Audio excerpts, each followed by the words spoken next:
جو یقین کی راہ پہ چل پڑے انہیں منزلوں نے پناہ دی۔ آج ہم ایک ایسے شخص کے بارے میں بات کرنے لگے ہیں جو علم حاصل کرتا ہے اور اس سے علم کیسے حاصل کرنا چاہیے، اس کے حوالے سے کچھ پوائنٹ ہیں جو بہت زیادہ اہم ہیں، اس کے بارے میں انشاءاللہ ایک طالب علم کیسا ہونا چاہیے، ٹھیک ہے، کچھ مثالوں سے انشاءاللہ ہم اپنی بات کو واضح کریں گے۔ سب سے پہلے میں جو چیز اس پوائنٹ اس موضوع کے اندر لے کے آنا چاہتا تھا، جو سب سے پہلے میں بیان کرنا چاہتا تھا، وہ آپ صلی اللہ علیہ وسلم کی حدیث ہے۔ آپ صلی اللہ علیہ وسلم نے مومن کی مثال دی اور آپ صلی اللہ علیہ وسلم نے فرمایا کہ وہ ایک درخت کی طرح ہے، جو سارے کا سارا درخت جو ہے نا وہ سدا بہار درخت ہے، گرمیوں میں بھی وہ فائدہ دینے والا ہے، سردیوں میں بھی وہ فائدہ دینے والا ہے، حتیٰ کہ نبی کریم صلی اللہ علیہ وسلم نے فرمایا کہ وہ جو درخت ہے اس کی کوئی چیز بھی جو ہے نا وہ فضول نہیں ہے، رد نہیں ہے، کسی بھی قسم کی چیز، ٹھیک ہے۔ اور وہ آپ سے سب نے فرمایا کھجور کا درخت ہے، جس کے پتے بھی کارآمد ہے، جس کا تنا بھی کارآمد ہے، جس کی جڑیں بھی کارآمد ہے، اور جس کا پھل سب سے زیادہ جو ہے نا وہ زبردست ہے، وہ کارآمد ہے۔ پھر اس پھل میں سے کھجور جو ہے اس میں سے نکلنے والی گٹلی تک کارآمد ہے، اس میں سے ایک ایک چیز جو ہے وہ کارآمد ہے۔ یہ آپ سے سب نے فرمایا ایک ایسا مومن جو لوگوں کو نفع دینے والا ہے، ایک ایسا مومن جو لوگوں کو فائدہ دینے والا ہے، ہمیشہ ایک عالم دین، ایک دین دینے والا انسان، ایک نیک مومن، نیک مسلمان، وہ ہمیشہ لوگوں کو نفع دیتا ہے، فائدہ دیتا ہے۔ وہ دین ہی نفع ہے، وہ دین ہی فائدہ ہے جو لوگوں تک وہ آگے پہنچا۔ اور انسان، زبردست انسان وہ ہے جو صرف لینے والا نہ ہو بلکہ دینے والا ہو، دینے والا لینے والے سے زیادہ افضل ہے۔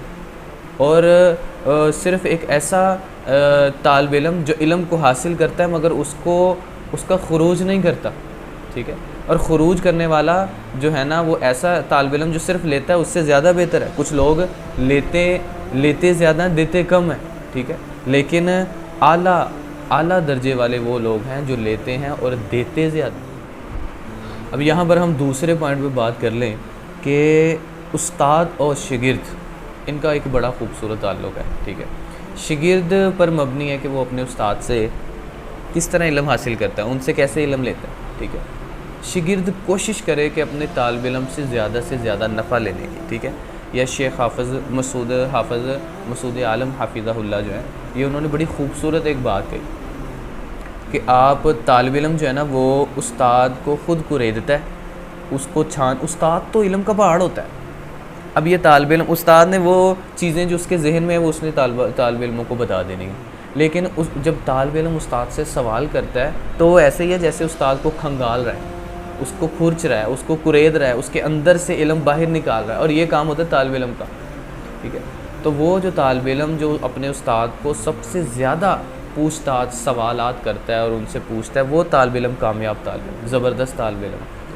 آپ اس کی مثال یوں سمجھ لیں کہ کان دیکھی، آپ کان میں چلے جائیں کسی بھی، وہاں پہ آپ سونا ڈھونڈ رہے ہیں، ٹھیک ہے، آپ اوپر دیکھیں گے، آپ کو جو سونا نظر آ رہا ہے تو وہ آپ اٹھا لیں گے، وہ بڑا بہت تھوڑا اور معمولی ہے۔ اسی طرح جو استاد علم بچے کو دے رہا ہے وہ بہت تھوڑا اور معمولی ہے، لیکن کیا کرتے ہیں سونا نکالنے والے؟ وہ زمین کو کھودتے ہیں، وہ زمین کو کریدتے ہیں، وہ زمین کو زمین کے اندر سے وہ چھان بین کرتے ہیں، وہ ٹنوں کو حساب سے مٹی سے سونے کو چھان کر الگ کرتے ہیں، صاف کرتے ہیں، ان کو دیکھتے ہیں غور سے، اس میں سے جو قیمتی ترین چیزیں ہوتی ہیں ان کو اخذ کرتے ہیں۔ طالب علم بھی استاد کو جو ہے نا وہ اتنا زیادہ علم جو ہے اس میں سے بہت قیمتی ترین جو علم ہے اس کو اخذ کرتا ہے، نکالتا ہے، چھان کر الگ کرتا ہے۔ یہ ایک زبردست جو ہے نا وہ صرف ایک طالب علم کی جو اپنے استاد سے خود علم لیتا ہے، خود علم اس سے نکالتا ہے، اس سے علم خود اخذ کرنے کی کوشش کرتا ہے۔ اسی طرح ہمارا تیسرا پوائنٹ جو ہے،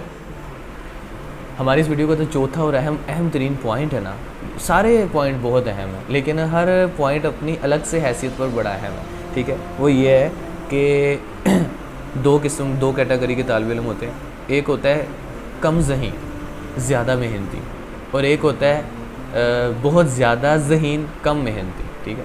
آپ بڑی خوبصورت یہاں پہ مثال دوں گا آپ کو کہ کامیاب کون ہوتا ہے؟ کامیاب ہوتا ہے جو کم ذہین ہے لیکن زیادہ محنتی، یہ بندہ کامیاب ہو جاتا ہے۔ کیسے؟ اس کی خوبصورت مثال وہ کہانی کچھوے والی، خرگوش اور کچھوے نے ریس لگائی، ٹھیک ہے، تو کون جیتا؟ جو کم جو ہے نا ذہین تھا، یا آپ اس کو کہہ لیں کم طاقتور تھا، سست رفتار تھا لیکن محنتی زیادہ تھا۔ محنت سب سے زیادہ امپورٹنٹ چیز ہے، محنت سب سے زیادہ اہم ترین چیز ہے۔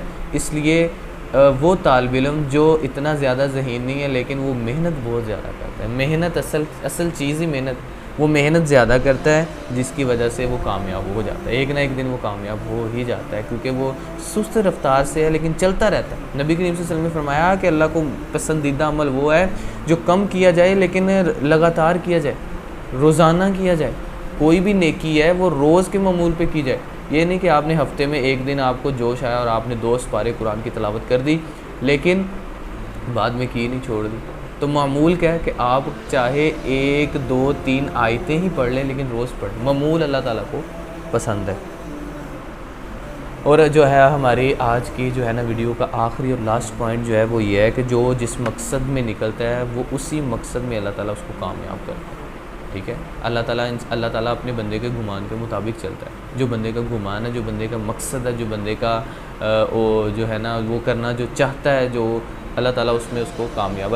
حدیث بھی نبی نے فرمایا اللہ بندہ جس مقصد کے لیے چلتا ہے اللہ تعالیٰ اس کو اس کے مقصد پہ لگا دیتے ہیں۔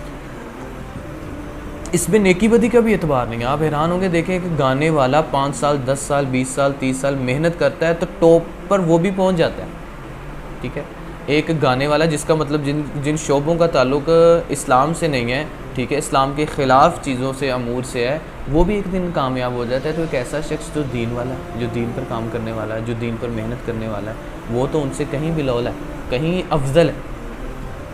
تو یہ شخص کا ایک نہ ایک دن کبھی نہ کبھی جو ہے نا وہ اپنے مقصد میں کامیاب ہو جاتا ہے۔ ایک بڑی کمال کی حدیث ہے، نبی کریم صلی اللہ علیہ وسلم کے پاس صحابی ہے، آ کے کہنے لگا کہ آپ نے فرمایا صحابی تو کس مقصد کے لیے آیا؟ تو اس نے کہا اللہ کے نبی میں اس مقصد کے لیے آیا ہوں کہ مجھے یہاں تیر لگے۔ سبحان اللہ، اللہ کے نبی مجھے یہاں تیر لگے، میں اس مقصد کے لیے آیا ہوں۔ تو پھر کیا ہوا؟ آپ نے فرمایا اگر تو سچا ہے نا اللہ کے ساتھ تو اللہ تعالیٰ تجھے سچا کر دے، اگر تو اپنے مقصد کے ساتھ سچا ہے تو اللہ تعالیٰ تجھے سچا کر دے گا۔ پھر صحابہ فرماتے ہیں ہم نے خود دیکھا، وہی ہوا کہ جب بعد میں ہم نے صحابیوں کی جو لاشیں تھیں وہ دیکھی، ان میں سے وہ صحابی تھا، شہید ہوا تھا اور اسی جگہ پر اس کے تیر لگا تھا جہاں پہ اس کی انگلی تھی۔ تو جو بندہ اپنے مقصد میں جس قدر مقصد میں سچا ہے نا تو اللہ تعالیٰ اس کو اسی مقصد پر لگا دیتے ہیں، اسی مقصد میں اس کو سچا کر دکھاتے ہیں۔ ہم ملیں گے انشاءاللہ آپ سے نیکسٹ ویڈیو میں، تب تک کے لیے ارد گرد نوا کے ساتھیوں کا خاص خیال رکھیں۔ اگر آپ کو ویڈیو پسند آئی ہے تو اپنی رائے کا اظہار کمنٹ باکس میں ضرور کیجیے گا۔ ویڈیو اچھی لگنے کی صورت میں ہمارے چینل کو سبسکرائب کر لیجئے۔ اگر آپ ہمارے چینل پہ نئے ہیں تو جلدی سے ہمارے چینل کو سبسکرائب کرنے کے ساتھ ہی بیل آئیکن بھی پریس کر دیجئے۔ السلام علیکم ورحمۃ اللہ، اللہ حافظ۔ جو یقین کی راہ پہ چل پڑے انہیں منزلوں نے پناہ دی، جنہیں وسوسوں نے ڈرا دیا، وہ قدم قدم پر بہک گئے۔